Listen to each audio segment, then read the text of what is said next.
Nah, hasilnya kira-kira begini teman-teman. Jadi nanti ini yang biru kita dapat dari MCB utama kita, fasenya atau dayanya yang bermuatan daya listrik. Jangan lupa share ya teman-teman ya, bantu share, bantu subscribe supaya kita bisa semakin banyak bisa berbagi dengan banyak orang, jadi manfaatnya bisa lebih jauh lagi jangkauan.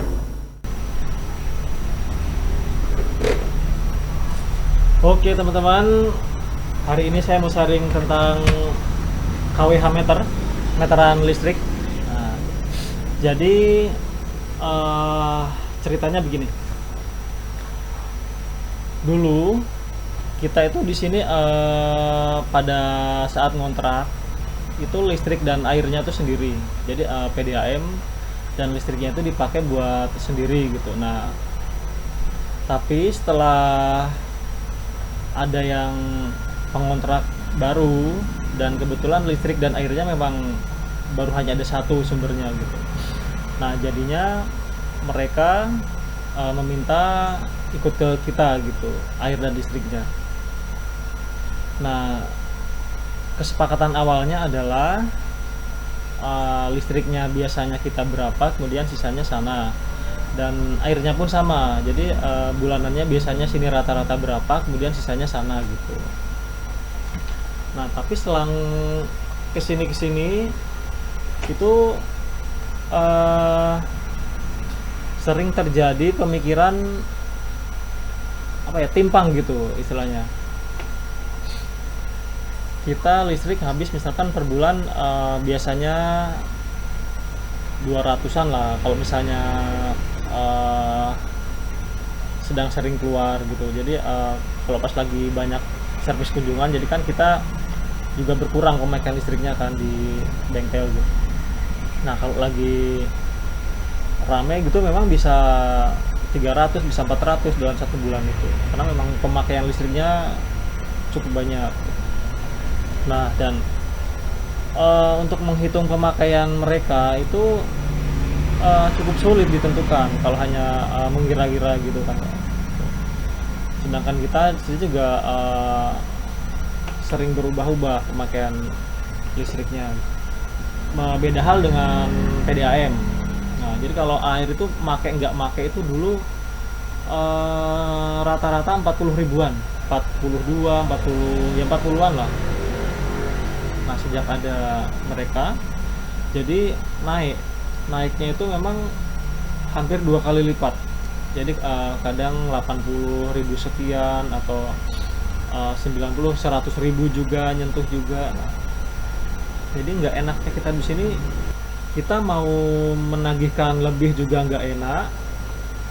Tapi kalau kita nggak dibayar sesuai yang seharusnya, juga kita juga rugi terus gitu. Tiap bulan misalnya merasa wah ini biasanya PDAM cuma 40-an, ini habis 80, habis 100, tapi bayarnya sama aja. Misal mereka juga merasa pakainya cuma sedikit, jadi cuma bayar 40.000 gitu. Jadi yang kita biasanya bayar 40, kemudian sana juga merasa 40.000 cukup bayar ke kita, jadi dana yang terkumpul cuma 80.000. Nah, sedangkan bayarnya itu lebih, jadi lebihnya kita yang nanggung dong kan gitu. Nah, kemudian kembali ke listrik. Nah, untuk listrik ini kebetulan beberapa bulan terakhir ini mereka itu jam bukanya bertambah. Yang biasanya misal jam ya sebelum maghrib lah biasanya udah tutup gitu, ini sekarang kadang sampai jam 10, jam ya sampai malam gitu. Dan banyak orang-orang yang jadi dari pagi sebelum usahanya buka itu pun sudah ada orang datang. Nah, datang itu di situ seperti orang ngantor di situ lah gitu, seperti office space gitu loh. Jadi duduk di situ, kemudian pakai listrik di situ juga, ngecas HP dan semacamnya di meja situ. itu sampai ya pokoknya sampai malam tuh ramai orang. Kadang stop kontak misalnya banyak lah, ada berapa bank mungkin kalau nggak 5-6 itu kadang penuh charger kayak gitu sampai malam. Nah ternyata kalau dipikir-pikir lagi, berlipat-berlipat tiap bulan kita bukannya tenang malah dapat istilahnya ya kasarannya beban lah gitu. Nah karena itu sekarang hari ini rencana kita buat memastikan aja gitu, jadi nanti untuk listrik dulu mau pasang kWh meter. Nah kWh meternya pakai yang manual, yang analog nih gitu. Jadi nanti dari kWh utama kemudian masuk ke sini dulu baru ke sana gitu, supaya sana pakai ininya jalan, bisa buat menghitung lah. Jadi misalnya total di kWh utama kita ngisi pulsa 200.000 misalnya atau berapapun, kan itu nggak ngaruh karena nggak pengaruh ke sini. Jadi kita bisa ngisi terserah kita mau berapapun. Nanti kita tinggal ngitung ini aja, habisnya berapa kWh, nanti dikalikan harga kWh sesuai perhitungan daya yang terpasang, entah 1900 atau 1300, nanti kita cek, nanti tinggal kalikan aja kan gitu. Masing-masing rumah mungkin beda. Nah ini bagi teman-teman yang mempunyai kondisi yang sama seperti saya saat ini, itu bisa menggunakan seperti ini. Jadi nanti intinya adalah ini sebagai penghitung atau pembagi agar supaya kita enak bilangnya, ini loh habisnya sekian. Nah, jadi yang perlu Anda bayarkan sekian, enak kan. Jadi kalau tanpa seperti ini itu cuma enak nggak enaknya tuh contohnya kesepakatannya misalnya kayak kemarin seperti itu. Nah terus per bulan awalnya bayar 80 lah, karena menganggap mungkin sana merasa airnya 40 ya kan. Nah terus listriknya juga 40 satu bulan, nah gitu. Karena merasa jarang pakai, sedikit pakai mungkin gitu. Tapi kalau perhitungan dari kita itu kayaknya kok pakainya lebih. Kenapa? Karena dari kebiasaan-kebiasaan yang kita rasakan itu merasa ya lebih dari itu gitu. Nah, contohnya ya kayak air tadi lah.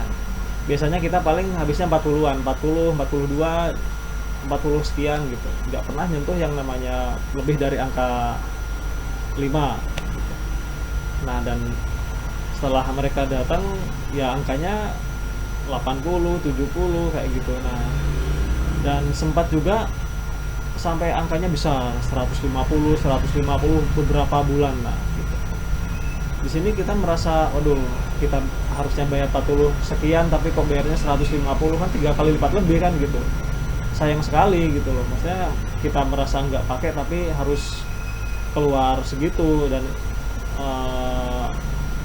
ya kalau dikalikan berapa bulannya kan udah kelihatan kan angkanya kan gitu. Bukan ya, sekarang udah bukan masalah ikhlas dan nggak ikhlas lagi, tapi maksudnya kalau masalah amal atau apa kan kita punya apa ya, punya sasaran sendiri gitu. Jadi misalnya kita punya nih, tiap subuh kita punya sedekah subuh ya. Nah mungkin oke lah ada arahnya kemana gitu, jadi ikhlas, enak, kita benar-benar lega mau istilahnya mengarahkan apa yang kita mau gitu. Misalnya ini mau buat siapa gitu. Tapi kalau hal-hal seperti ini kan mau diikhlasin juga ya, istilahnya apakah ini layak gitu disebut ikhlas gitu, karena mereka juga itu buat usaha gitu loh, dan lain-lain lah gitu. Intinya sebagian dari kita itu ada yang komen mending aja lah disolusikan gitu, karena ya tentunya rugi dan tidaknya itu nggak jelas kan gitu. Nah sedangkan mungkin masing-masing merasa mungkin cukup lah mungkin, kalau sedangkan di sisi saya mungkin merasa dirugikan gitu. Oke teman-teman, intinya seperti itulah ceritanya. Jadi sekarang kita mau pasang ini. Nah, jadi ini pasangnya gampang banget gitu. Jadi ini ada jalur fase atau jalur daya dari PLN. Kita bisa tes pakai tes pen. Kalau pakai tes pennya menyala, berarti itu yang kabel fase atau kabel logonya P atau daya ya, masuk ke sini. Di sini ada skemanya nih kalau beli seperti ini. Jadi di sini kita nggak bingung lagi karena ada skemanya pemasangannya. Jadi gampang banget. Nah ini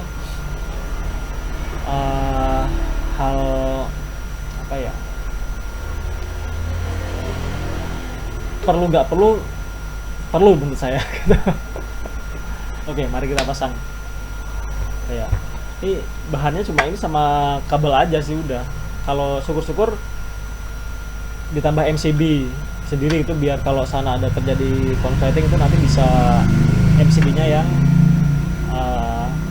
memutuskan dayanya gitu.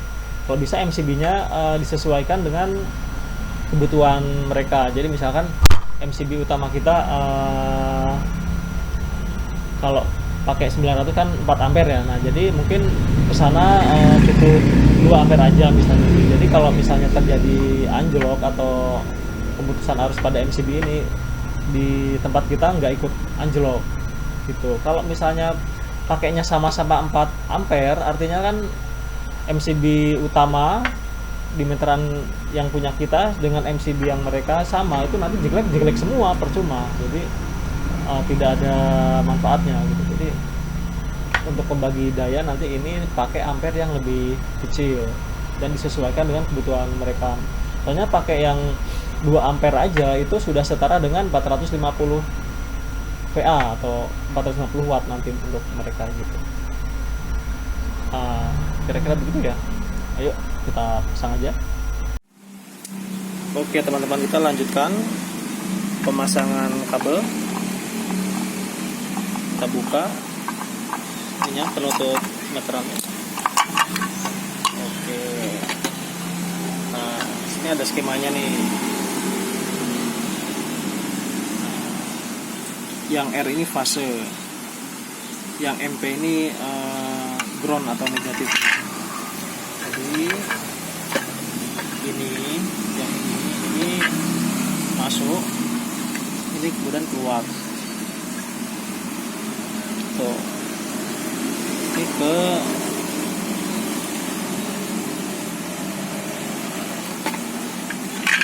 outputnya, kemudian ini ke groundnya atau negatifnya.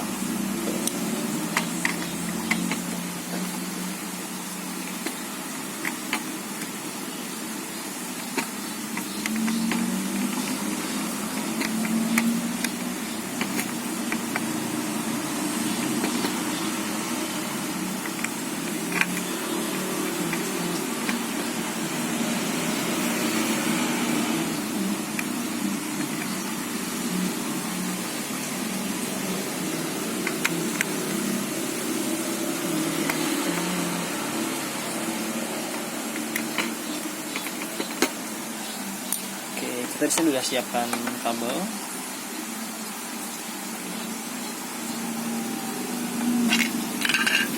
Biru kita masukkan untuk fase.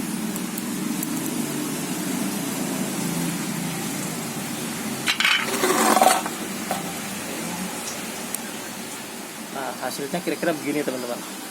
Jadi nanti ini yang biru kita dapat dari MCB utama kita, fasenya atau dayanya yang bermuatan daya listrik.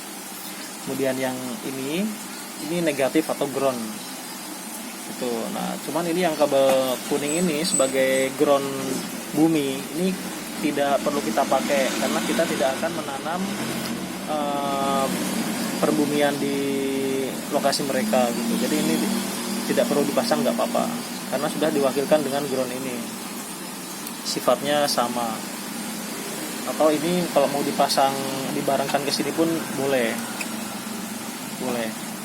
Nah kita nggak pakai aja nanti aja.